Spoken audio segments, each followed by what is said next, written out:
Rais wa Urusi Vladimir Putin amesema kuuawa kwa kiongozi mkuu wa Iran Ayatollah Ali Khamenei pamoja na baadhi ya wanafamilia wake ni mauaji ya kinyama yaliyokiuka wazi misingi ya maadili ya kibinadamu na sheria za kimataifa.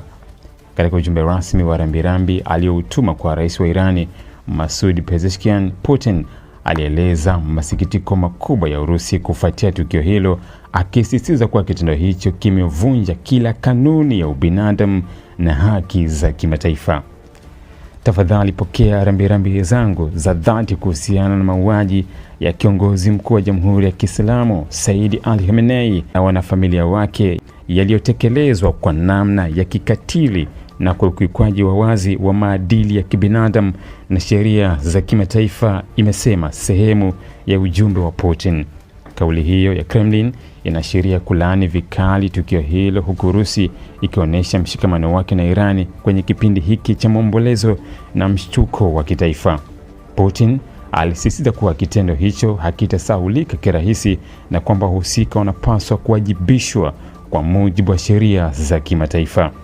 Taarifa hii imekuja wakati hali ya taharuki ikiendelea ndani ya Irani kufuatia kifo cha Khamenei, kiongozi ambaye aliongoza nchi hiyo kwa miongo kadhaa na kuwa na ushawishi mkubwa katika siasa za ndani na za kikanda. Kifo chake kimeibua hisia kali ndani ya Irani na kimataifa, huku viongozi mbalimbali wa kimataifa wakitoa salamu za pole na kulaani tukio hilo.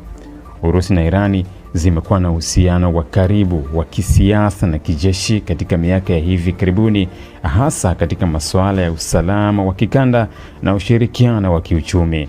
Kauli ya Putin inatazamwa kama ishara ya kuimarisha zaidi mshikamano kati ya Moscow na Teherani katika wakati huu mgumu. Kwa sasa mamlaka za Irani zinaendelea na maandalizi ya maombolezo ya kitaifa, huku jumuiya ya kimataifa ikifuatilia kwa karibu athari za tukio hilo kwa usalama wa Mashariki ya Kati na siasa za dunia kwa ujumla.